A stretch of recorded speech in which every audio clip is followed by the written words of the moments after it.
कांग्रेस सरकार की नीतियों के खिलाफ बाबा रामदेव ने सत्ता एवं परिवर्तन का शंखनाद किया है।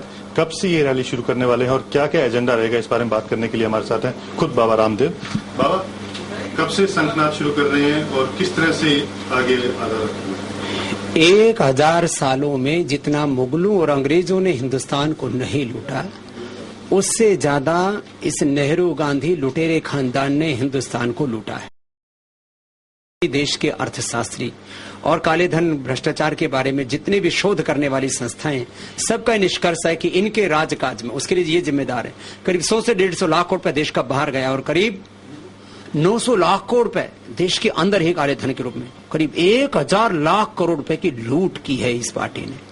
आखिर ये लूट न होती तो हिंदुस्तान कहां होता? जब देश आजाद हुआ था तो रुपया, डॉलर, पाउंड तीनों की कीमत बराबर थी। आज आजादी के 67 वर्ष बाद $1 खरीदने के लिए हमें 67 रुपए देने पड़े। शर्म की बात है। 67 साल पीछे ला करके खड़ा कर दिया इस पार्टी ने।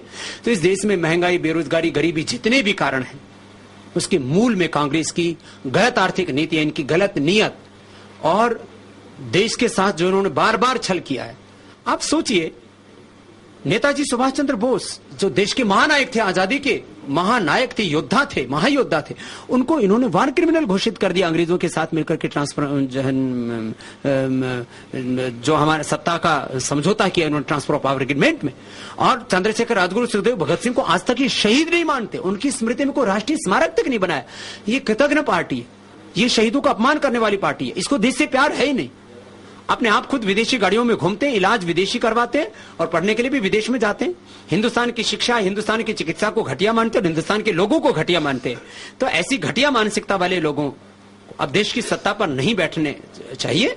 ये मुहिम लेकर के, जिसको आज सोशल मीडिया और तमाम जो है फेसबुक आदि पर जवान लोग जिनको भोंदू और पप्पू कहते हैं, उनके हाथों में ये देश महान देश है। महानायकों के हाथों में देश होना चाहिए।